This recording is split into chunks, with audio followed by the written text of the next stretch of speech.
नमस्कार साथियों, ज्ञान स्थली गुरुकुल में आपका स्वागत है। साथियों, आज का हमारा टॉपिक है भूगोल विषय के अंतर्गत पृथ्वी की गतियां। पृथ्वी की गतियां दो प्रकार की होती हैं, घूर्णन गति और परिक्रमण गति। पृथ्वी एक गतिशील ग्रह है जो निरंतर चलायमान रहती है। इसकी दो प्रमुख गतियां हैं, घूर्णन गति रोटेशन और परिक्रमण गति रिवोल्यूशन। घूर्णन गति, पृथ्वी अपनी धुरी या एक्सिस पर पश्चिम से पूर्व दिशा की ओर घूमती है। इस गति को घूर्णन गति कहा जाता है। साथियों, पृथ्वी के साथ साथ अन्य और 5 ग्रह भी होते हैं जो पृथ्वी की तरह ही अपनी धुरी पर पश्चिम से पूर्व दिशा को घूमते हैं। तो केवल शुक्र और अरुण ग्रह को छोड़कर बाकी सभी ग्रह पश्चिम से पूर्व दिशा को घूमते हैं और शुक्र और अरुण ग्रह पूर्व से पश्चिम की तरफ घूमते हैं। तो यह हमें ध्यान रखने की जरूरत है। अगला प्रश्न, पृथ्वी एक पूरा चक्कर 23 घंटे 56 मिनट 4 सेकंड में पूरा करती है। जब पृथ्वी अपने अक्ष पर घूमती है तो इसका पूरा एक चक्कर 23 घंटे 56 मिनट 4 सेकंड में पूरा होता है, जिसके कारण दिन और रात होते हैं।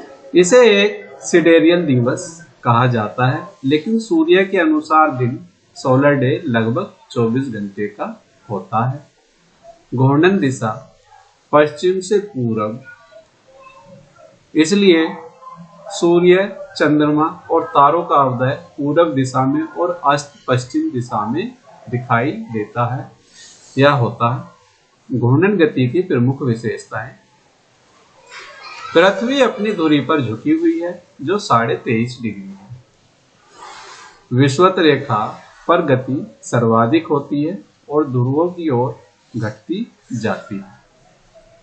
पृथ्वी का यह घूर्णन सूर्य के प्रकाश और छाया में अंतर लाता है। इसको समझते हैं। साथियों, हमने बताया विषुवत रेखा पर गति सबसे अधिक होती है। देखो, विषुवत रेखा हमारी ये वाली होती है। 0 डिग्री अक्षांश रेखा या आपकी विषुवत रेखा या भूमध्य रेखा हमारी यही होती है।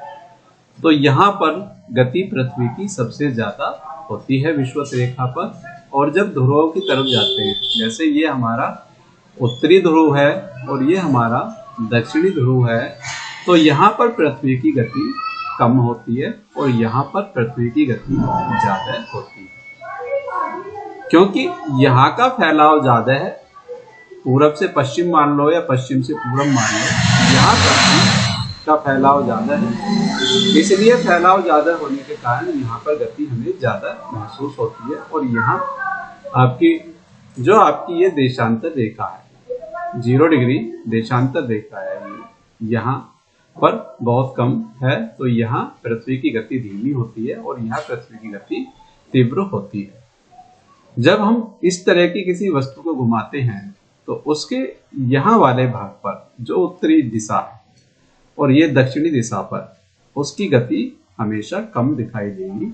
इसको हम एक बॉल को घुमा के देख सकते हैं। बॉल के माध्यम से भी इस चीज का हमें आभास हो जाता है कि पृथ्वी की विषुवत रेखा पर पृथ्वी की गति सबसे अधिक क्यों होती है। ये एक इसका आसान सा तरीका है।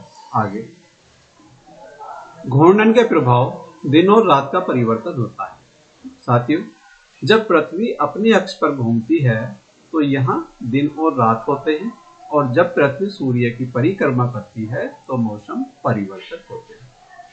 समय का निर्धारण, प्रत्येक देश का समय उसके देशांतर के अनुसार तय होता है। कोरियोलिस बल, हवा और समुद्री धाराएं मुड़ जाती हैं इससे। उत्तरी गोलार्ध में दाईं ओर और दक्षिणी गोलार्ध में ये बाईं ओर मुड़ जाती है।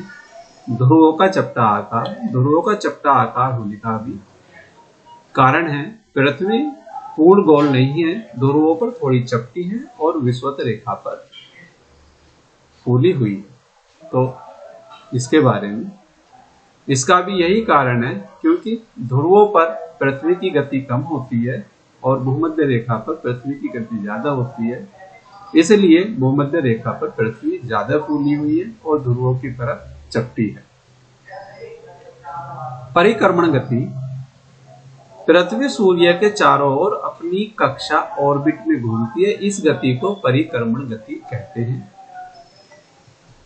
पृथ्वी सूर्य की परिक्रमा 365 दिन 5 घंटे 48 मिनट 46 सेकंड में पूरी करती है, जिसे एक सौर वर्ष कहा जाता है। पृथ्वी की कक्षा दीर्घवृत्ताकार होती है, अतः पृथ्वी और सूर्य के बीच की दूरी वर्ष भर समान नहीं होती है, कहीं ज्यादा होती है और कहीं कम होती है। आगे चलते हैं। मुख्य अवस्थाएं, उत्तरी अयनांत 21 जून सूर्य कर्क रेखा के सीध में होता है। जब देखो मैं आपको इसको मैप के माध्यम से समझाता हूं साथियों। जब सूर्य यहां कर्क रेखा पर होता है तो इसको उत्तरी अयनांत कहा जाता है। यहाँ 21 जून को सूर्य की किरणें सीधी पड़ती हैं इस रेखा पर, और जब यह सीधी पड़ती हैं तो यहाँ कर्क संक्रांति होती है, और जब मकर रेखा पर सूर्य की किरणें यहाँ सीधी पड़ती हैं तब यहाँ मकर संक्रांति होती है। तो यहाँ 21 जून को सूर्य की किरणें सीधी पड़ती हैं और यहाँ 22 दिसंबर को सूर्य की किरणें सीधी पड़ती हैं। जब 22 दिसंबर को यहाँ सीधी किरणें पड़ती हैं तो दक्षिण अयनांत होता है, जिसे मकर संक्रांति कहते हैं, और यहाँ 21 जून को सूर्य की किरणें सीधी पड़ती हैं तो यह उत्तरी अयनांत होता है, जिसे कर्क संक्रांति कहते हैं। जब सूर्य की किरणें यहाँ सीधी पड़ती हैं तो भूमध्य रेखा से ऊपर की तरफ बड़े दिन होते हैं इस तरफ, और जब सूर्य की किरणें यहाँ पर सीधी पड़ती हैं तो भूमध्य रेखा से दक्षिण की तरफ बड़े दिन होते हैं और इधर छोटे होते हैं। तो इस समय सूर्य की जो स्थिति चल रही है आपके अक्टूबर में, वो इस वाले क्षेत्र की तरफ चल रही है। अब हमारी तरफ अक्टूबर में यहाँ दिन छोटे होने शुरू हो गए। सूर्य मकर रेखा के सीध में होता है, जो दक्षिण अयनांत होता है। ये 22 दिसंबर को होता है। ये डेट एग्जाम में अक्सर पूछी जाती है। वसंत विषुवत ये 21 मार्च को होता है। शरद विषुवत ये 23 सितंबर को होता है। इन दोनों दिनों और रात लगभग 23 सितंबर को बराबर होते हैं। आगे चलते हैं। परिक्रमण प्रभाव, ऋतुओं का परिवर्तन पृथ्वी की झुकी धुरी परिक्रमण मिलकर ऋतुएं उत्पन्न करते हैं। दिन और रात की लंबाई में अंतर होता है। वर्ष भर दिन रात की लंबाई बदलती रहती है। अयनांत और विषुवत बिंदु, सूर्य की स्थिति में परिवर्तन से मौसमी बदलाव आते हैं। वर्ष का निर्माण एक परिक्रमण से एक वर्ष पूरा होता है। पृथ्वी की धुरी का झुकाव, पृथ्वी की धुरी 23.5 डिग्री झुकी हुई है। यही झुकाव ऋतुओं का मूल कारण है। यदि पृथ्वी की धुरी सीधी होती है तो पूरे वर्ष दिन और रात बराबर रहते हैं और ऋतुएं भी नहीं बनती हैं। देखो, अगर पृथ्वी पर 23.5 डिग्री का झुकाव नहीं होगा तो दिन और रात जहां जितना जिस देश में है वह इतना ही रहेगा, ना घटेगा ना बढ़ेगा। दूसरी चीज, यही झुकाव ऋतुओं का मूल कारण है। एक जैसा ही मौसम हमेशा वहां पर बना रहेगा। आगे चलते हैं। पृथ्वी की घूर्णन गति, पृथ्वी अपनी धुरी पर किस दिशा में घूमती है? पहला प्रश्न हमारा आ गया है। यह पश्चिम से पूर्व की तरफ घूमती है। व्याख्या में पढ़ते हैं। पृथ्वी पश्चिम से पूर्व दिशा में घूमती है, इसलिए सूर्य पूर्व में उदय होता प्रतीत होता है। अगला प्रश्न, अगले प्रश्न की तरफ चलते हैं। पृथ्वी अपनी धुरी पर एक चक्कर कितने समय में पूरा करती है? तो पृथ्वी अपनी धुरी पर एक चक्कर 23 घंटे 56 मिनट 4 सेकंड में पूरा करती है। अगला प्रश्न, घूर्णन गति के कारण कौन सा प्रभाव उत्पन्न होता है? घूर्णन गति के कारण दिन और रात का निर्माण होता है। अगला प्रश्न,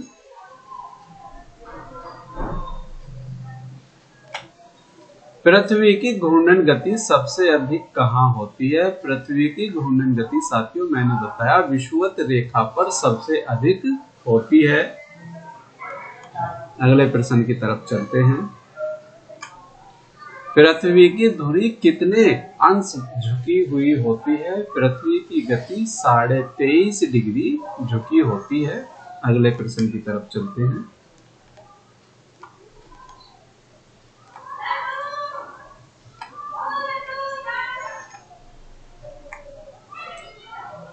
कोरियोलिस बल किस गति का परिणाम है? यह घूर्णन गति का परिणाम है। ऑप्शन बी हमारा सही।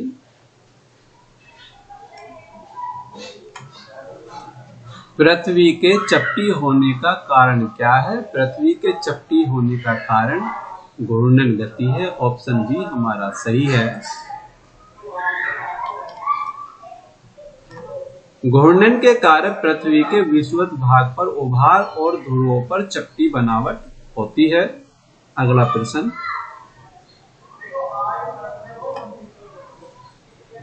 सूर्य चंद्रमा व तारों का पूर्व में उदय और पश्चिम में अस्त होने का कारण क्या है? तो पृथ्वी का घूर्णन। ऑप्शन सी हमारा सही। अगला प्रश्न, पृथ्वी पश्चिम से पूर्व घूमती है जिससे सूर्य आदि का उदय पूर्व में दिखाई देता है।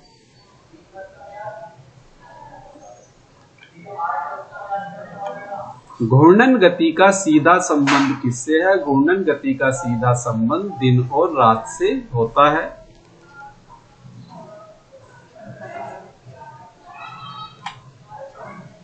ध्रुवों पर घूर्णन गति शून्य क्यों होती है?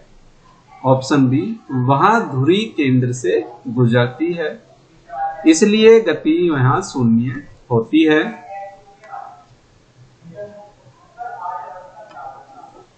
पृथ्वी की घूर्णन अवधि कितनी होती है? पृथ्वी की घूर्णन अवधि लगभग 23 घंटे 56 मिनट होती है।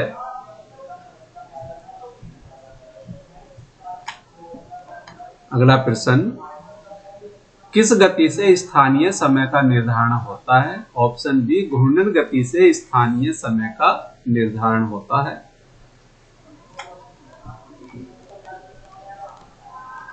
अगला प्रश्न, पृथ्वी के घूर्णन की दिशा यदि उल्टी हो जाए तो क्या होगा? सूर्य पश्चिम से उदय होता हुआ हमें दिखाई देगा।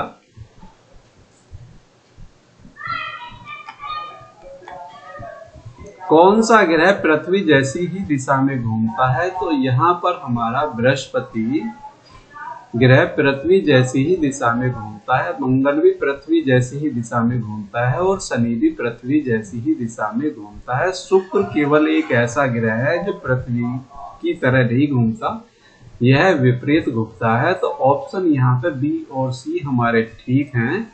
यहाँ ऑप्शन में थोड़ी सी गलती हो गई है इसलिए इसके बजाय बी, सी और डी हमारे तीनों सही हैं। अरुण और शुक्र ग्रह ये पृथ्वी की तरह न घूमकर पूरब से पश्चिम की तरह घूमते हैं। अगला प्रश्न,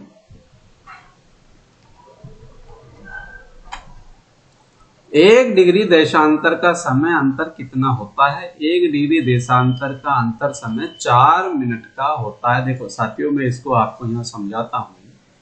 मिनट होता है। देखो इस तरह से ये हमारी 0 डिग्री देशांतर रेखा है, ठीक है, और यहां से यहां तक 90 डिग्री है और यहां से यहां तक भी हमारा 90 डिग्री है।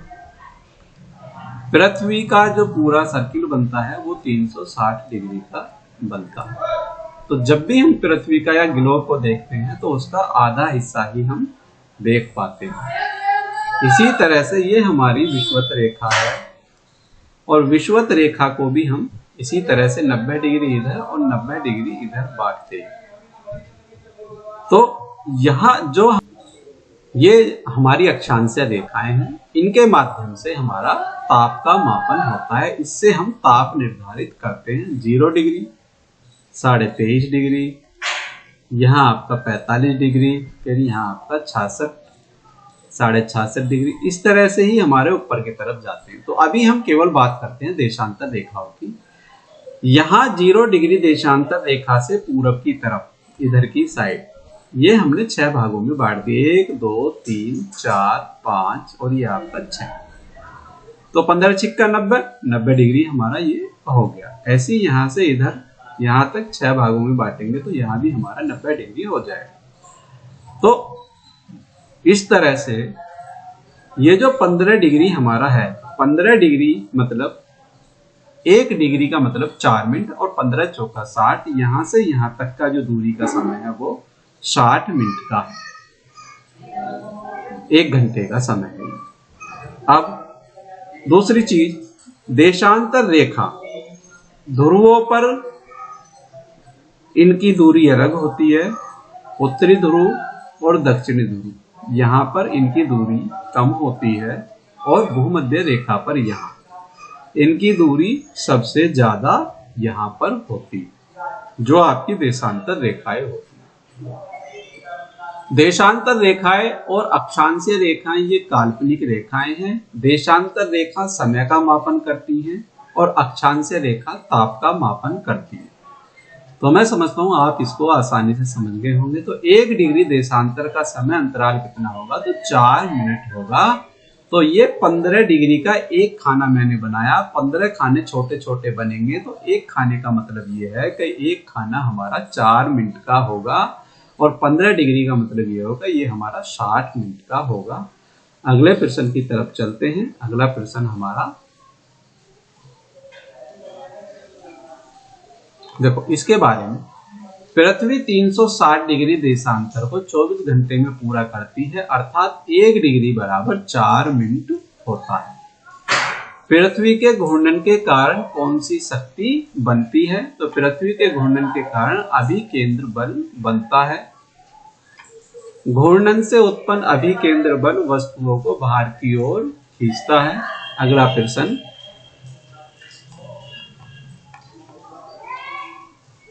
किस देशांतर को विश्व समय की आधार रेखा माना गया है, तो 0 डिग्री जो मैंने आपको बताई थी, 0 डिग्री यहां पर जो मैंने आपको बताई थी,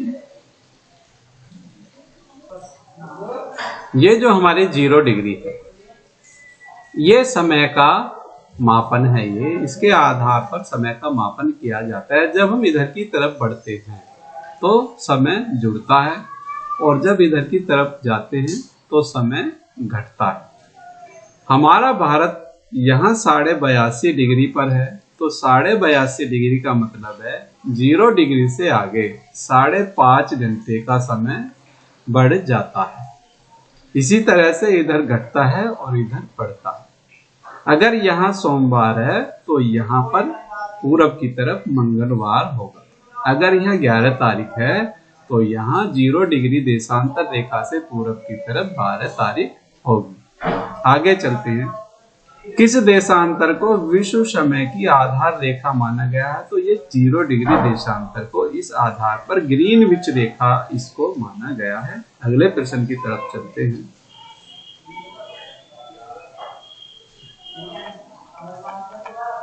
पृथ्वी की घूर्णन गति का सर्वाधिक प्रभाव किस पर होता है, तो यह विषुवत रेखा पर सबसे ज्यादा देखी जाती है।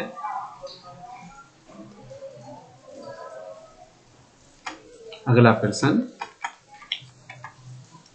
पृथ्वी के घूर्णन के कारण हवा का बहाव किस ओर मुड़ता है, तो ये दोनों गोलार्धों में विपरीत दिशा में मुड़ता है। ऑप्शन डी हमारा सही है।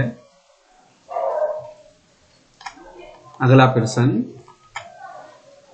पृथ्वी के घूर्णन का एक महत्वपूर्ण परिणाम क्या है, तो दिन और रात का निर्माण होना इसका एक महत्वपूर्ण परिणाम है। पृथ्वी की परिक्रमण गति से पहला प्रश्न हमारे सामने है। पृथ्वी सूर्य की परिक्रमा कितने दिनों में करती है, 365 दिन 6 घंटे में सूर्य की परिक्रमा पृथ्वी करती है। अगला प्रश्न,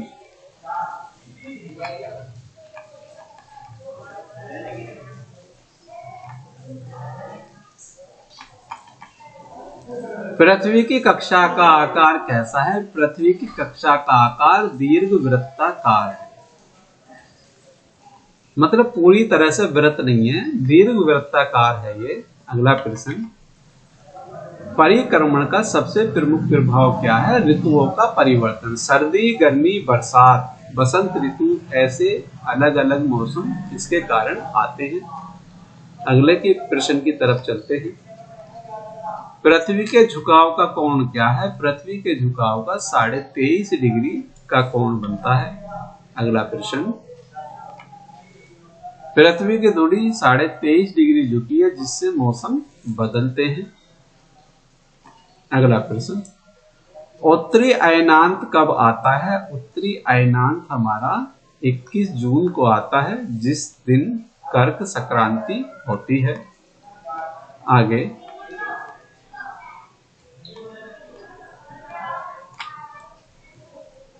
दक्षिण अयनांत कब आता है? 22 दिसंबर को दक्षिण अयनांत आता है। सूर्य मकर रेखा पर होता है और दक्षिण गोलार्ध में दिन सबसे बड़ा होता है।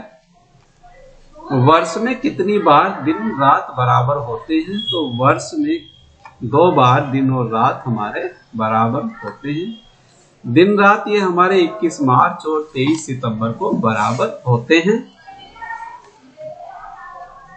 अगला प्रश्न, पृथ्वी सूर्य से सबसे निकट कब होती है? 3 जनवरी को पृथ्वी सूर्य से सबसे निकट होती है।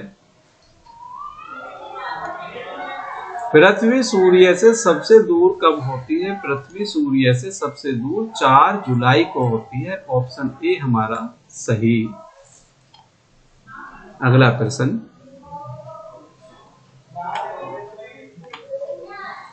परिक्रमण गति से कौन सा समय मापा जाता है? तो ऑप्शन सी, इससे वर्ष मापा जाता है। अगला प्रश्न, वसंत ऋतु या वसंत विषुवत कब आता है? 21 मार्च को वसंत विषुवत आता है। इस दिन सूर्य विषुवत रेखा पर सीधा प्रकाश डालता है, दिन रात यहाँ पर समान होते हैं। अगले प्रश्न की तरफ,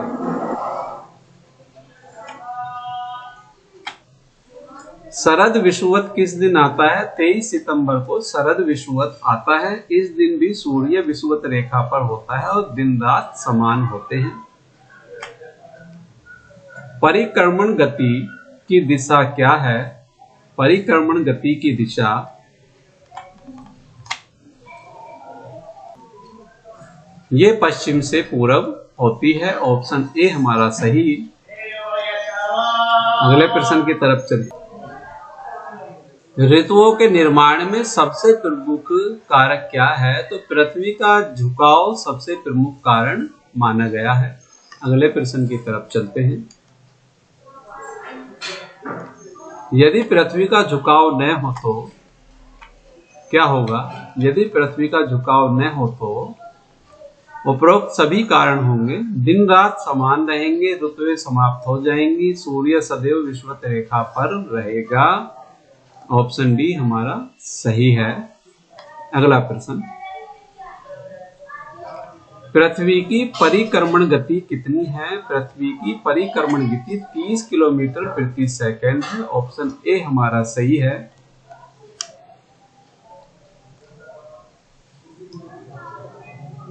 अगला प्रश्न, अयन गति क्या है? अयन गति के विकल्प, ऑप्शन बी, धुरी की दिशा का परिवर्तन। ऑप्शन बी हमारा सही है। अगला प्रश्न, परिक्रमण गति का परिणाम नहीं है दिन और रात बनना, ये परिक्रमण गति का परिणाम नहीं है। बाकी ऋतुएं, वर्ष और अयनांत ये हमारे परिक्रमण गति के परिणाम है। अगला प्रश्न, पृथ्वी की धुरी किस दिशा में झुकी है? पृथ्वी की धुरी उत्तर पश्चिम की ओर झुकी हुई है। पृथ्वी की धुरी 23.5 डिग्री उत्तर पश्चिम दिशा में झुकी हुई है। Very very most important. यहाँ अगला प्रश्न, पृथ्वी की परिक्रमण गति का प्रमुख परिणाम क्या है? वर्ष का निर्माण और ऋतु परिवर्तन इसका प्रमुख परिणाम है। साथियों, पृथ्वी की गतियों से बहुविकल्पीय प्रश्न एवं थ्योरी हमारी समाप्त होती है। यदि आपको यह वीडियो ज्ञानवर्धक लगा है तो वीडियो को लाइक कीजिए, वीडियो को शेयर कीजिए। मिलते हैं नई वीडियो के साथ, तब तक के लिए जय हिंद, जय भारत, धन्यवाद साथियों।